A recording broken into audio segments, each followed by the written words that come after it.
Hello and welcome to Rogue Artisans and Crafters, winner of the 2018 Southern Oregon Television Awards for Best Arts and Culture Show. I'm your host, Glamour Dave Nienow. And we welcome you, our viewer, to our show where we feature local artists and craftspeople here in Southern Oregon. With our show, we like to talk to our featured artists about how they came to their art, what drives them as artists, find out stories behind their art process, and how their work as artists influences their lives. Today we have the privilege to feature local artist Dana Feagin. Dana is unique in her art in that she produces animal portraits that are both realistic and whimsical in their depiction. Dana's animal portrait work is done in support of the various animal charities that she works with, and her work can be seen in person at Art and Soul Gallery in Ashland. And so today we will talk to Dana Feagin about her life as an artist and the work that she pursues today and with her art. And so welcome, Dana, to the show. Thank you. So to begin with, how long have you been working as a professional artist? Probably about 8-9 years. Okay. Yeah. And what brought you into doing the art that you're doing today? I think I've always been interested in animals, and I knew I wanted to do art when I left my professional career. Yeah. I wanted to do art, and I also wanted to volunteer with animal groups, and so I started volunteering at the shelter, and then I started taking oil painting classes. Okay. And the first painting I did was of my dog, and I loved it, and I loved the process. And then we moved on to painting other things, and Right. I just really wasn't interested in doing it. Right. And I tried, but Yeah. it didn't matter to me if the Yeah. woman's face looked green, or I just didn't, my heart was not in it. I Right. didn't really care how it turned out. And so Yeah. I just went back to painting animals and decided, you know what, if nobody thinks that's serious, I'm okay with that. Yeah. Well, now, what was it that you were doing before the transition to being an artist? So I had a 20-year career in clinical research management. Okay. So yeah, it was serious. My background is microbiology, and so Well, I do not have like a formal art education. Right. Well, that's an extremely serious kind of work. So that's, compared to what you're doing now, that's a big change. It's totally different, but I'm kind of analytical with how I approach my paintings. Mm-hmm. So I've tried doing, I thought I was going to be a watercolorist, and Yeah. I took watercolor classes and then realized that you have to let go too much in order for them to really work. And if you overwork them, it's really obvious. And so oil is perfect for me, because then if it's not quite right, I can let it dry and then paint over that part. Right, and yeah. paint over it again, paint over it again. And so all the work that we're seeing here on the studio, these are all oil paintings. Yes. Okay.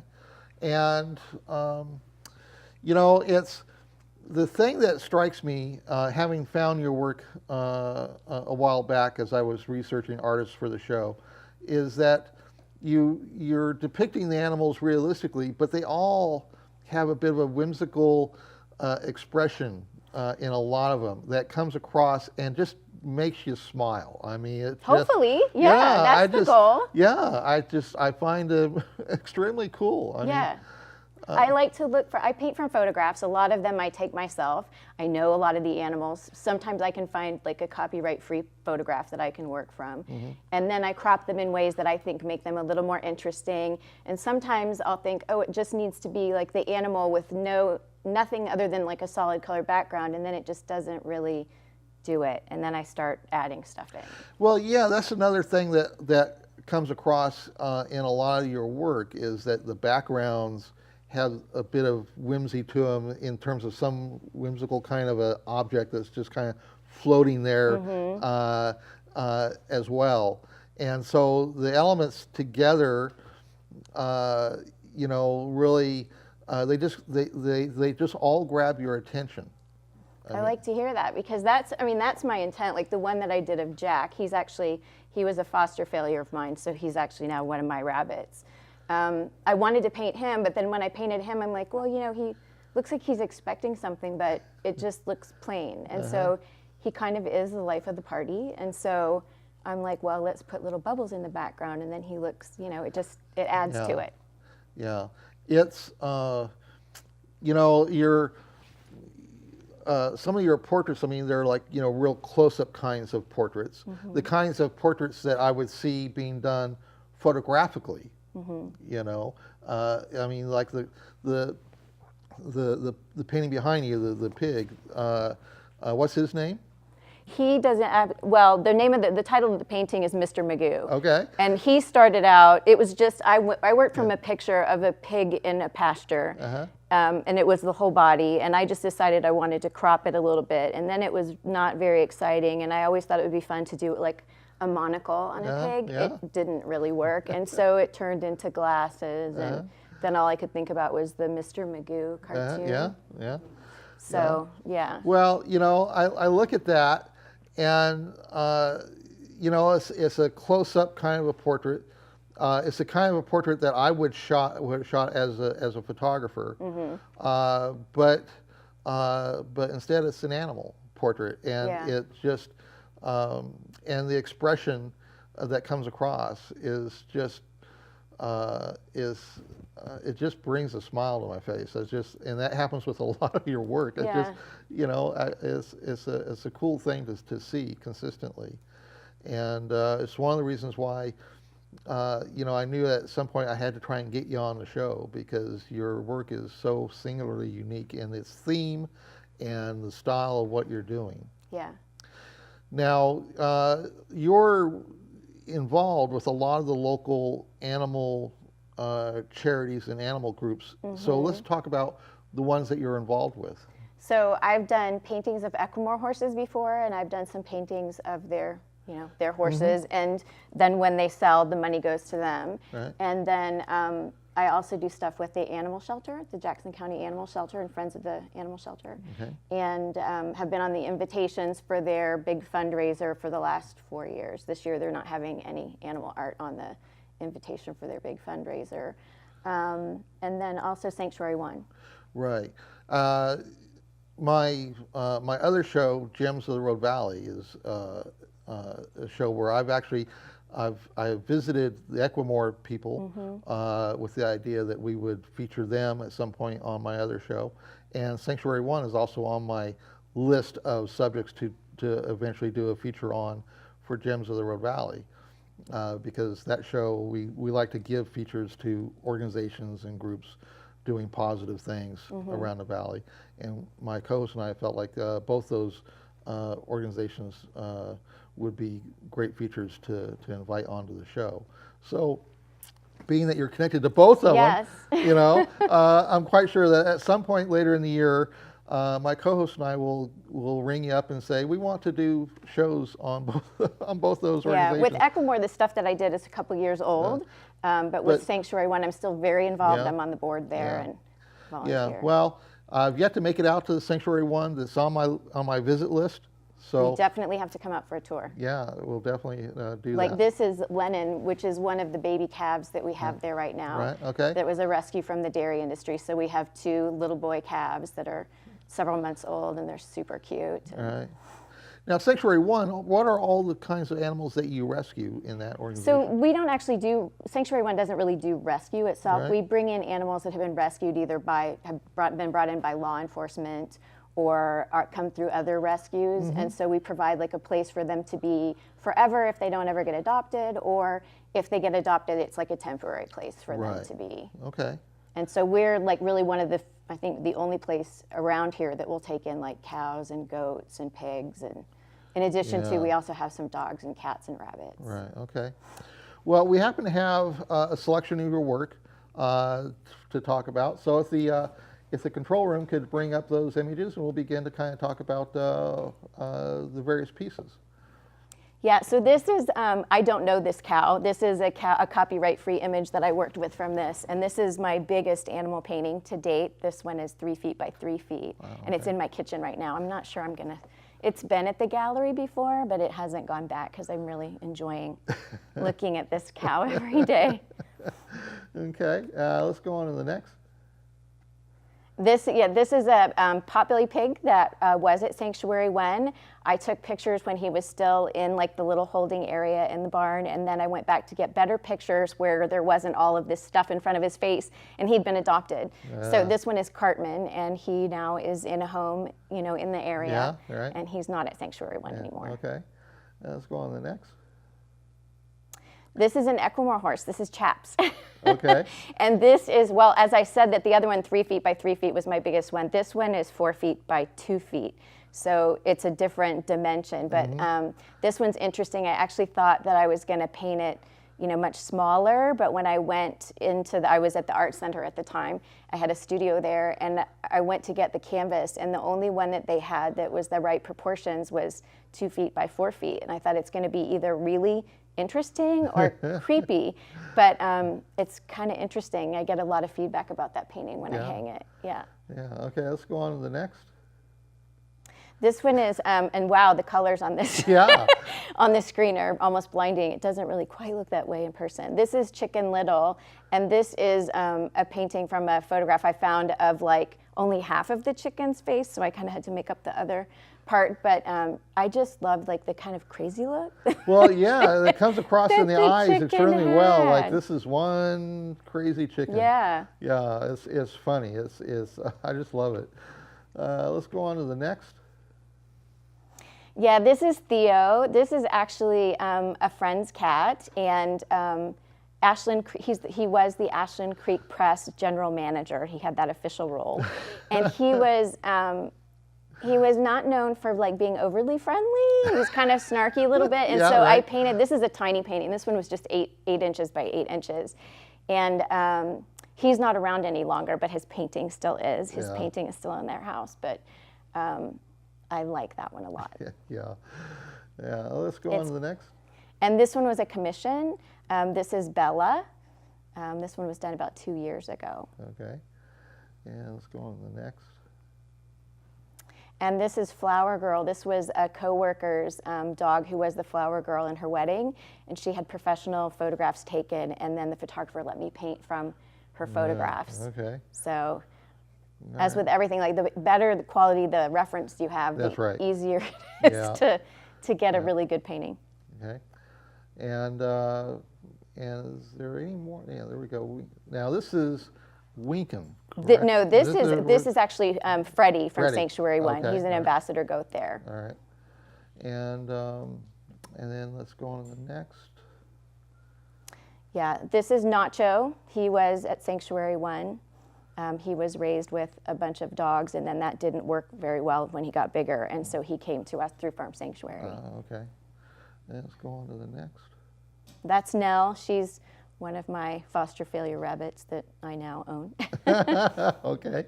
Yeah, let's go on to the next. Yeah, this is Sugar Rush. This is just a funny calf, and a friend of mine who bakes, who actually wrote the poetry for a lot of my paintings in a book that I'll talk about in a minute, suggested the cupcake background because the cow looks like it's waiting for something good. Yeah, right. Okay, let's go on to the next. Yeah, this is a pity party, and I did this one for the cover of the book, but then we decided it should have a goat on the cover, and so we didn't use that one on the cover. So let's go on to the next. Yeah, this is Violet. This is a goat from the sanctuary at Soledad Goats. She was the last of the baby goats. It was a dairy farm that ended up changing over to an animal sanctuary. Okay, and let's go on to the next. This is Winkin. All right, okay. Yeah, and Winkin was at Sanctuary One for a really long time with her daughter Blinkin, and she passed away last week, which was really kind of sad. Yeah, she's been around for so long. She was a handicapped goat. Yeah, and okay, and then there's we got a couple of photos of Winkin as well that follow. So yeah, there's Winkin. Yeah, and because I just the image of Winkin I've seen quite a bit online, and then when I saw the and there's one more picture of Winkin, I believe. Yeah, there she is with her daughter. Yeah, and so when the and I follow the Sanctuary One Instagram, and so when I saw that Winkin had passed this week, I was going, oh, okay, well, that's a sad thing. Yeah, a lot of the goats have gotten older, so. Yeah. So now you have a book that is showcasing your work. Yes. And which is published by Ashland Creek Press, so it's a local publisher. Right. Okay. And has poetry written for a large number. I think it's like 60 some of my pieces. A friend thought it would be a good idea just to have an art show where she wrote poems based on like what the animals might say. Yes. If they could say something. Yes. And so some of the poetry is really funny, some of it's serious.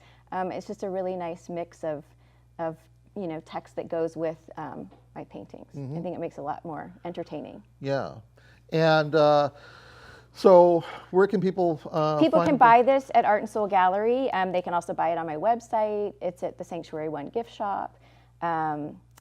There's a veterinary hospital in Medford that has it. So all of the money goes to animal charity. Right. And so all of the proceeds of the book, proceeds from your art sales, they all go to the local.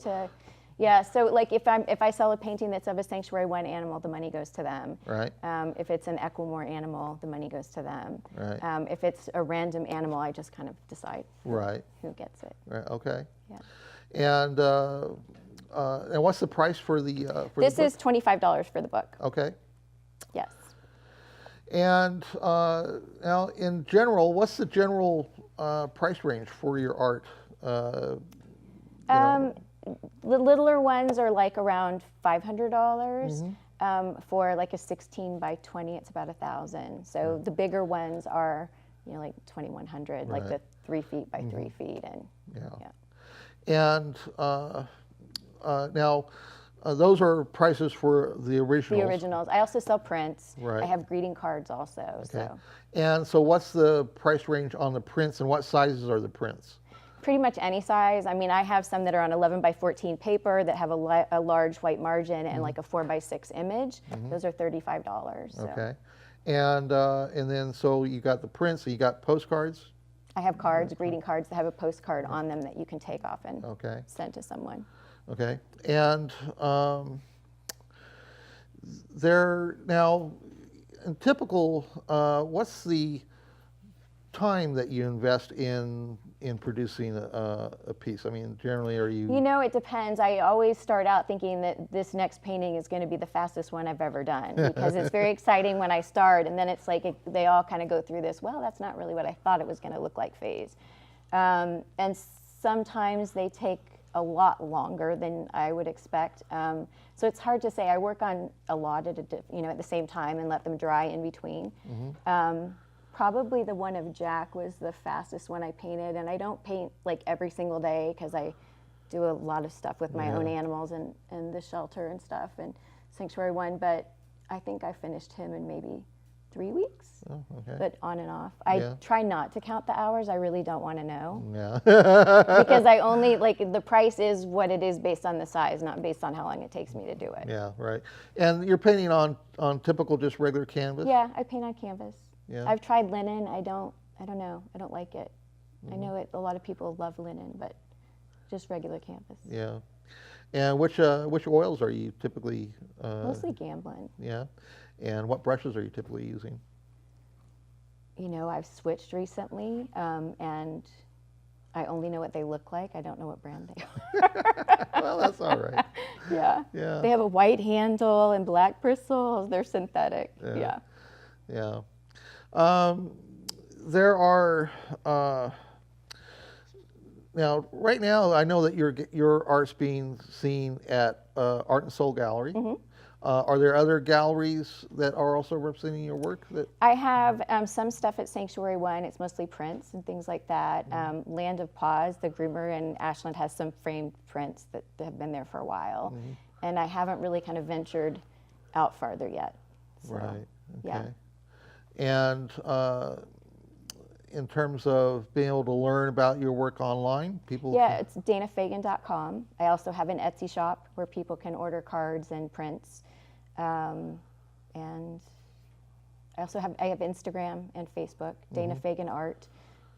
For Instagram, it's just my name, Dana Feagin. Right.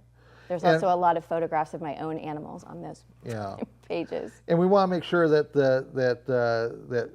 people find you with the correct spelling. Yes, because that's a challenge for a lot of people. It was a challenge for me too. It's a challenge for everybody. Yeah. Yeah. Because I was like, I got your information out of the Ashland Gallery Guide.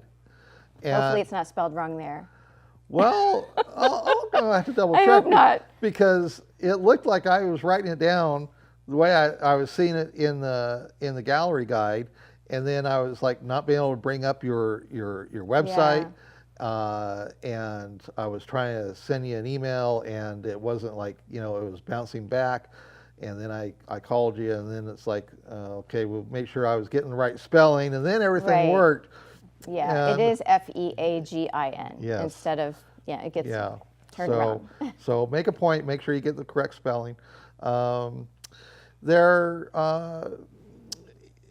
at this point, is there anything that I haven't asked that you think, the viewers should know?